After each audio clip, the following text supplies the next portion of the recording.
Thank you very much. Man, there's a lot of people out there. 1,100, I'm told, by Dan.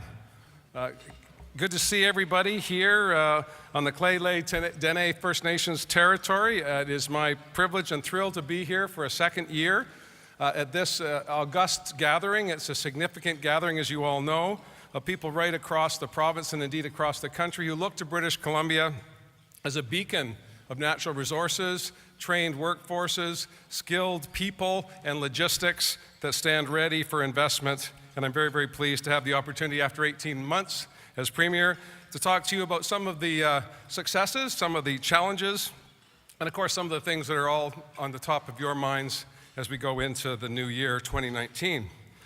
I know that many of my cabinet ministers have been introduced, so I won't go into that again, but to those who were at the panel this morning, Bing Giroux, where's Bing? Left town, huh? Okay. Well, I've got something to say to Bing. I'll save that for another day. There you go. I've got something to say to you. I'm saving it for another day. But it is great to come together annually here in Prince George, the center of British Columbia. Mayor Lynn Hall, thank you so much for your continued hospitality. Your council and the people of Prince George are excited to see so many movers and shakers, people with capital in your pockets, anxious to deposit it right here in the center of British Columbia. So I encourage you to, of course, shop local and invest in British Columbia. We have had an interesting run over the past 18 months. When we formed the government, we inherited some significant challenges. I want to articulate some of those because what I've discovered is that people oftentimes forget about things over time, and it's important that I remind you of a few things as we go forward.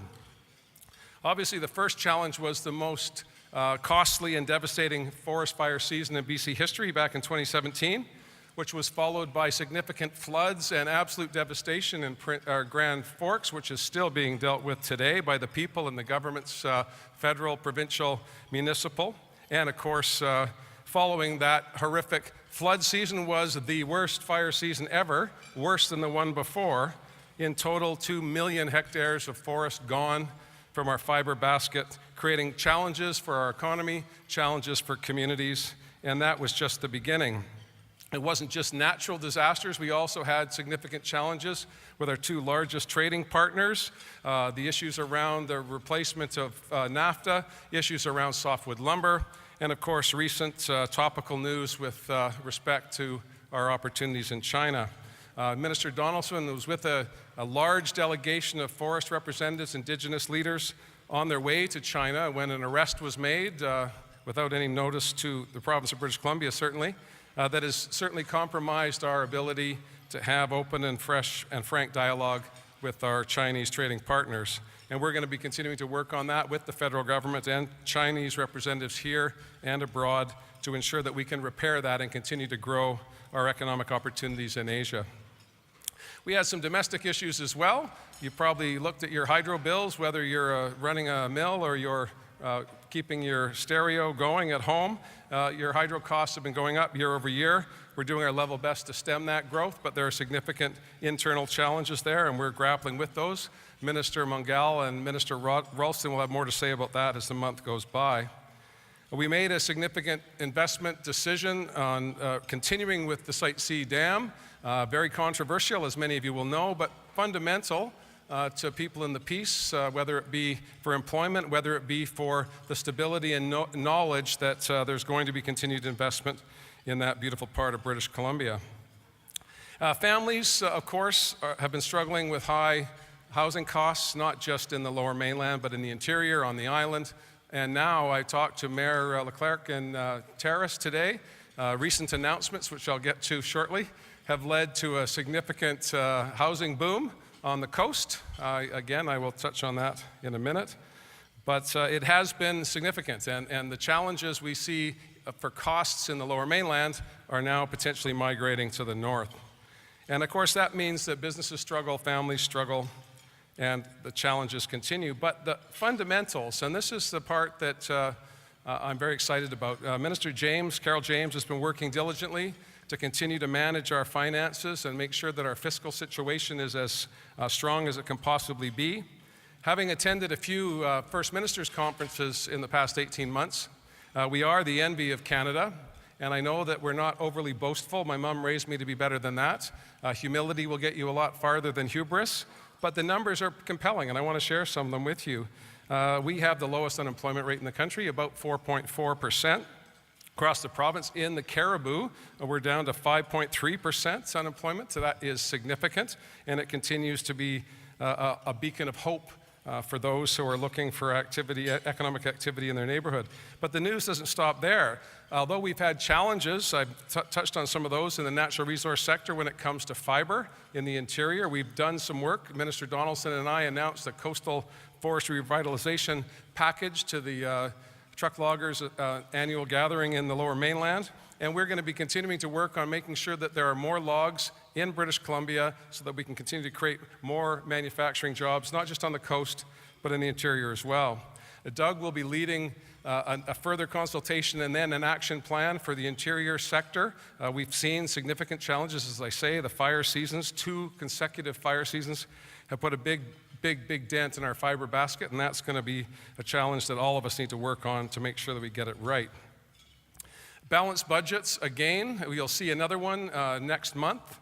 We have the lowest debt to GDP ratio we've had since the middle of the last decade. We continue to have a AAA credit rating, and our operating debt has been fully eliminated for the first time since 1976.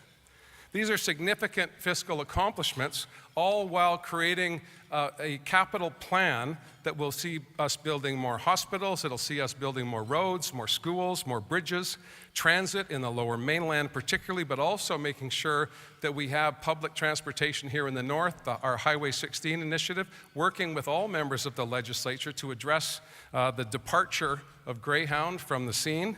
Has been a challenge, but one that we took on enthusiastically, working with communities, and I'm very proud of the accomplishments of Minister Claire Trevena to make sure that we can continue to deliver public transportation while we're creating a framework for private endeavors to be undertaken as well. Further to the successes we've had with respect to our budget, we've also had to tackle some internal challenges when it comes to human resource management. During the 2017 election, wherever I traveled, whether it be in the interior, whether it be in resource communities, whether it be in the booming tech sector in the Lower Mainland, what I heard over and over again was there's a significant challenge in recruiting and retaining skilled workers to meet the vacancies, whether it be on the resource side or in other sectors. And so we've adopted an approach to create training spaces so that we can get the skills in the hands of those who need them to fill the vacancies that are emerging in every sector of the economy. But we're also focusing on making sure that we work collaboratively with other orders of government, particularly the federal government, to have an immigration plan that sees the next wave of people coming to Canada to put down roots to a path to citizenship, not temporary foreign workers, but people like my father who came from Ireland to make a better life for himself. Those of you who are not Indigenous in this room have ancestors that came from somewhere else. It is the absolute strength of British Columbia and Canada that we have a diverse population that came oftentimes from simple means to come to a place of hope and opportunity. British Columbia has and will continue to represent that to people around the world. We need to make sure we're working hand in hand with the federal government to have an immigration plan that will allow us to build British Columbia for the next 50 years as immigration built Canada over the past 50 years. And it's not, there you go, thanks for that. Sometimes a little positive reinforcement for the person standing up here under the lights is often good, so I appreciate that. But it's not just about bringing new people, it's about making sure that the people that are here have the skills that they need. And that's why we've made record investments in K-12 education. We've made record investments in skills training, 2,900 tech spaces. And when people hear tech spaces, they often think, well, that means you're going to have a facility somewhere in the Lower Mainland that will be populated by people sitting at computer screens, banging away, eating Doritos, and going late into the night, creating the new gaming sensation that will lead to quick dollars in the tech sector. But those that working in the forest industry know full well that it's modernization and tech innovation that has led to extraordinary growth in profitability and markets for our forest products. So I encourage all of you, when you go home, when you go back to your neighborhoods, when you're at the rink or you're at the grocery store, and someone talks about the tech sector, say it's not a sector, it's innovation that will lead us into the next century. And we're already 19 years into it, so it's about time we all started talking about it, don't you think? Minister Ralston appointed an innovation commissioner, Dr. Alan Winter. We just renewed him for his second year. And if we are going to succeed in the changing economy, if we're going to address the challenges on the land base, if we're going to address the challenges of trade in a very, very competitive world with erratic trading partners, we need to make sure that we're giving our children and our grandchildren the skills they need and a direction to make sure that our economy can continue to grow and prosper. And while I'm on the topic of the next generation, I want to talk a little bit about the importance of childcare, because it has been a foundational piece of our government over the past 2 budgets and will be again in the budget coming up in February. And I hear too often from people who, well, that's not how I raised my kids, yada, yada, yada. It's a babysitting program, yada, yada, yada. It is not. It is ensuring that half the population can continue to participate in the economy. Women, can you have some hands up for that one, please? But it's not just about women, it's about families, it's about making sure that our children, our most valuable asset and resource, are cared for in a compassionate, caring, safe environment. And universal accessible childcare opens up economic opportunity, it doesn't stifle it. It is an investment by all of us in the next generation of skilled workers. It also provides opportunities, as I said, for all members of the community to participate in the economy. That's good for everybody. It is not babysitting. And I want to make sure that everybody leaves this place with, Horgan said something about childcare. What was it again? It's an economic program, it's not a social program. It's about making sure that our economy realizes its full potential. Men, get with the program and stop calling it babysitting. I also want to talk, that mumble, mumble, mumble, good, murmur, murmur, murmur. I also, some of you might have heard of a guy named Andy Callitz. I think he was here last night. He's my bestie now. Susanna and I are sharing salad today, but when we form government, I have been and will continue to be a supporter of our oil and gas sector.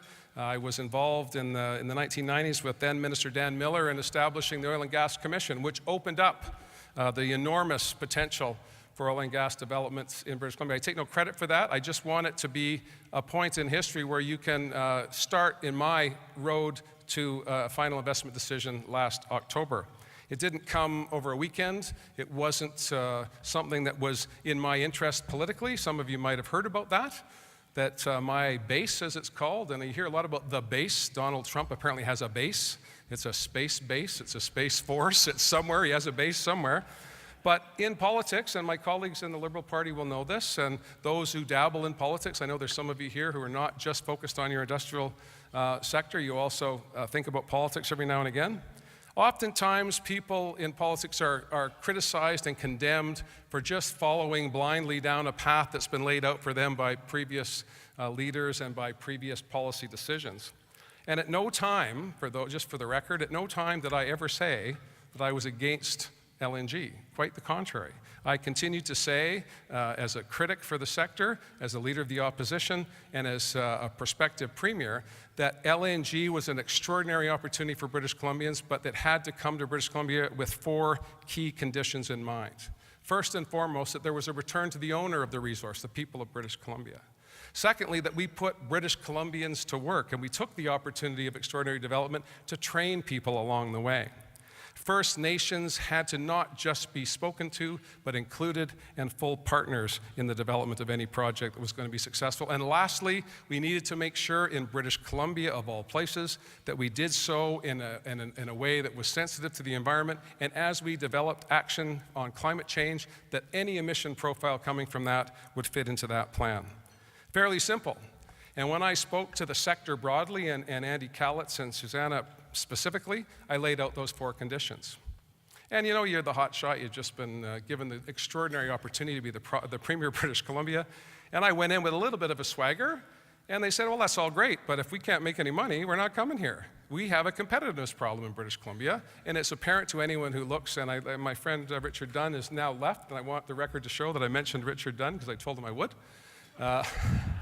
But and I see my friends at Fortis are there as well. My education on these issues has been a long one.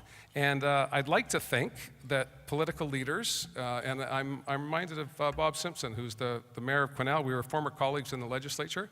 We were just talking about the challenge of people who use the rational mind to make public policy decisions is that quite oftentimes that runs afoul of the populist sentiment of the day. And so when Andy said to me, we're not competitive, I thought, well, who are you anyway, this Dutch guy? I'm married into Dutch, so for the record, so I'm allowed to say that. I could even say it in Dutch, but I won't do it. Andy made it pretty clear to me that if we were going to be successful, we had to sharpen our pencils, and we had to make sure that we were treating LNG as we would treat any other investor. We shouldn't have a super tax that we wouldn't apply to a pulp mill or a sawmill or to a mine. We should have an industrial tax rate that should apply to everyone who comes, whatever industrial activity they want to undertake. And I don't think there's a person in this room that would disagree with that. Whatever sector you come from, you want to be treated as fairly as any other sector you're competing with for scarce investment dollars. You don't want to have to say to your bankers and to your financiers, well, I'd like you to invest in my company, but I have a different set of rules here than any other company. And so we looked at the LNG income tax, and we agreed together, not just LNG Canada, but across the sector, that that was a bad idea. So we rejected it. There was another initiative by the previous government, and that was that there would be a specific hydro rate for LNG. Not a specific hydro rate other than the industrial rate for forest companies, mining companies, and other industrial users, but a special rate for LNG. Now, in defense of the previous government, they came up with these ideas when prices were high. But all of you in this room working with commodities know that when prices are high, the next thing that will happen is that they will become lower. And so, again, that made sense to me. If we are going to be competitive in a world market, we can't burden those who want to invest in British Columbia with policies and practices and taxes that they would not see in other jurisdictions. When it came to carbon pricing, our government and the opposition, and I would argue most British Columbians, are supportive of carbon pricing as a way to reduce our emissions and encourage people to find different ways to conduct their lives. So we weren't going to move on the principles of carbon pricing, but we were prepared to move when it came to energy-intensive, trade-exposed industries, because it doesn't make any sense to say to one sector of the economy, you're going to have to help us get to our goals, but we're not going to help you get to your goals. So Minister Heyman and I, when we were developing our Clean BC plan, looked at how we could continue to lead Canada and hopefully over time the world when it comes to climate action, but not in a way that was going to restrict adversely our ability to attract investment to British Columbia. So it was with that in mind and sitting down with Chief Crystal Smith and the Haisla Nation that it became abundantly clear to me when I looked at the consultation process that had taken place from the wellhead to the waterline and the work that LNG Canada had done, that when they came to the point of making a final investment decision, and I just have to pause and say this for dramatic effect, if I may.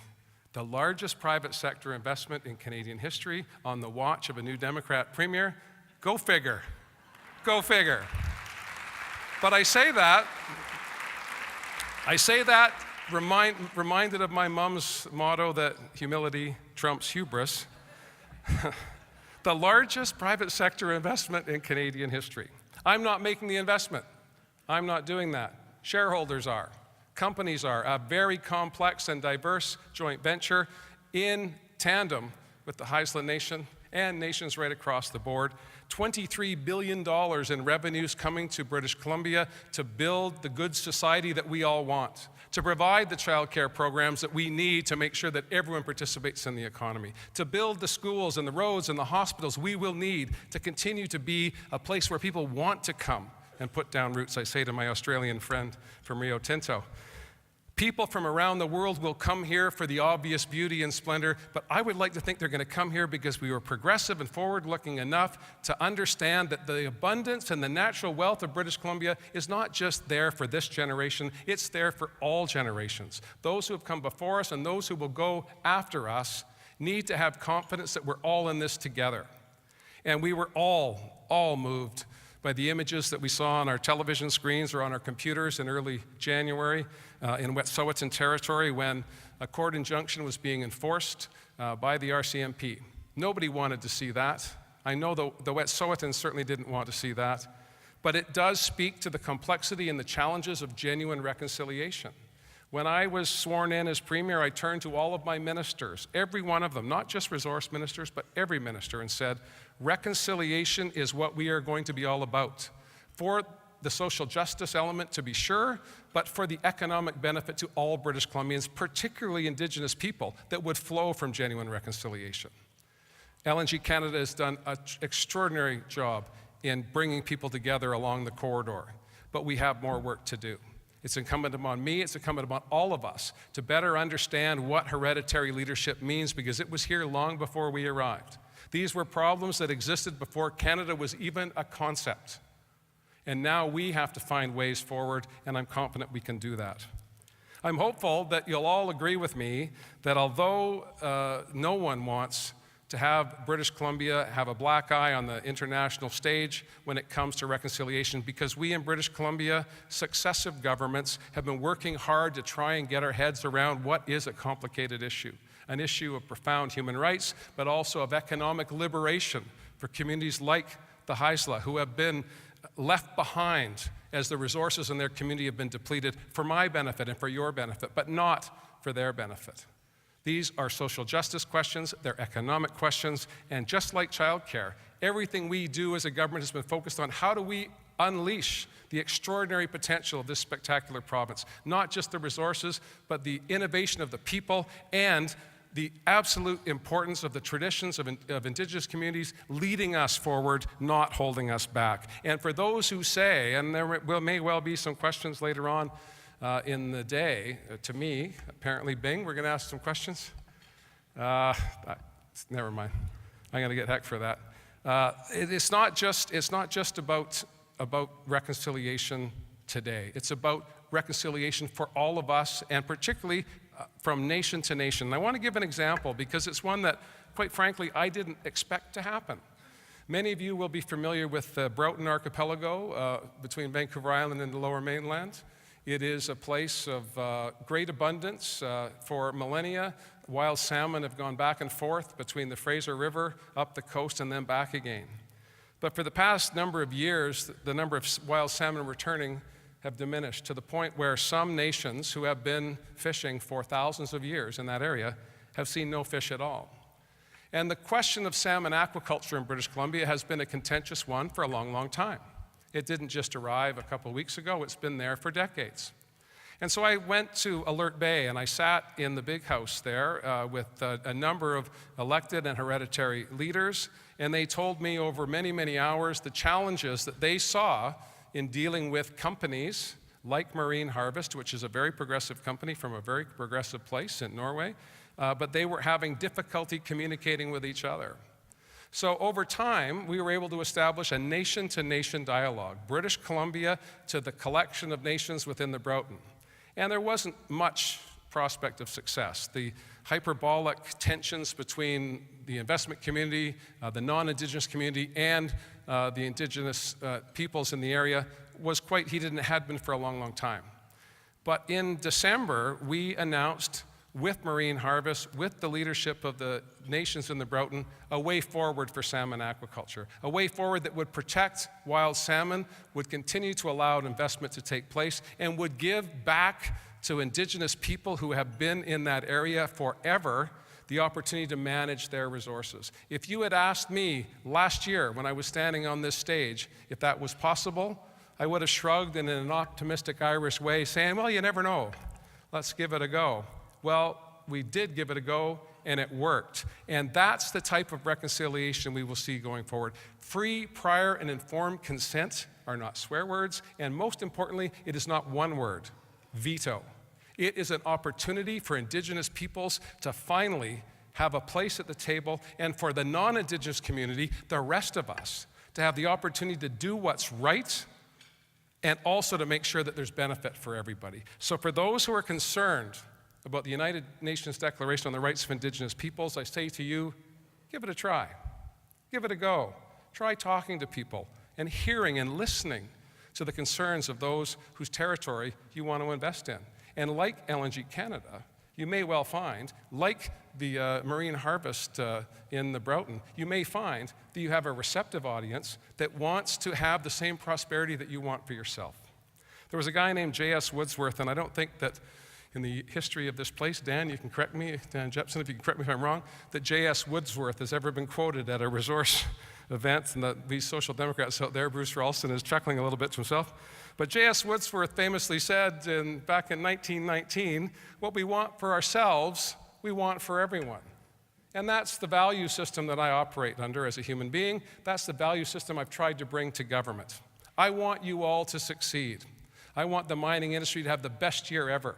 I want to find ways forward with a dwindling fiber basket to make sure that our forest industry is there for the next generation. And we're creating more jobs, not fewer jobs. We're keeping our logs here, adding value to them, and creating markets for those products elsewhere. An industrial leader who is not here, but said to me quite famously one day when I said, we need more value added, he rolled his eyes and said, every time I hear you New Democrats say that, I can almost smell the incense in the room. I think, oh, God, we're going to do some yoga any minute now. And he said to me, we're good with that in the industry. We're good with that. But help us create markets for these products, and we'll build them. Help us where we'll create them. And one example that we're going to be focusing on, or have been focusing on, is engineered wood products. Structure Lamb, a company in Okanagan Falls, a little tiny place in the Okanagan, is creating a wood product that's being used in construction right across British Columbia, and we can export that material and that technology to other jurisdictions. At the University of British Columbia, which has the most progressive and innovative forest department, certainly in British Columbia, in fact, in the country, has a residence there called Brock Commons, 18-story wood building that has been, it was like a Meccano set. For those of you who had Meccano when you were kids, it's not a thing with the millennials, I bet. They do AutoCADs or something. But we used to have these Meccano sets, and you would stack them up, and you would create things, and then you would take them down. The beauty of engineered wood products is you can use them in a cost-effective way to build higher and higher and higher. And these are the types of innovations that we want to see in every corner of the economy, but particularly when it comes to forestry. I've rambled a little bit, and I know that sometimes I get criticized for that, but I wanted to leave you with this one thought. You have a new government, 18 months in. You've probably read a bit of stuff about things at the legislature. I don't even know how to use a wood splitter. I want that to be perfectly clear. And it probably would have been better to have an axe and a chainsaw. Anyone would know that if you need something in a pinch, that's the best way to go. But we are doing our level best as a new government to work with everybody. I met my friend, I don't know if Blair Leckstrom is here. Blair was outside. Councillor Leckstrom, Dawson Creek. There he is. Blair and I were on opposite sides in the legislature for his time, but we often joked. He had 2 daughters, I had 2 sons, and everyone on the left of me was in the NDP, and everyone on the right of him was in the Liberal Party. And despite our commitments to our colleagues, we found a way to become friends. And we found a way to talk about these challenging issues in a human way. And I believe that the relationship that Blair and I built can be built today in the legislature, between I and John Rustad, between I and Shirley Bond, between Bruce and Peter Millibard. Bruce, not me, Peter. You can work with Bruce. But it's that sense of common purpose that I think all of us want to see in our public institutions. We don't want to have constant conflict. We want to have that glimmer of hope that we send good people to Victoria to do good things, not for themselves, not for their political operation, but for the people of British Columbia. I stand with you today, 18 months in, appealing to you to continue to work with me and my colleagues to make a better British Columbia, to make sure that our resource industries, proud resource industries that are the foundation of this great province, continue to prosper going forward. The only way we do that is to be mindful of the impacts it will have on our great planet, to be mindful that we need to have genuine reconciliation with Indigenous peoples, and most importantly, that our communities will not prosper and thrive if we are at each other. They will only prosper and thrive when we work together. Thanks very much for the opportunity. God willing and the sea not rising, I'll see you again next year.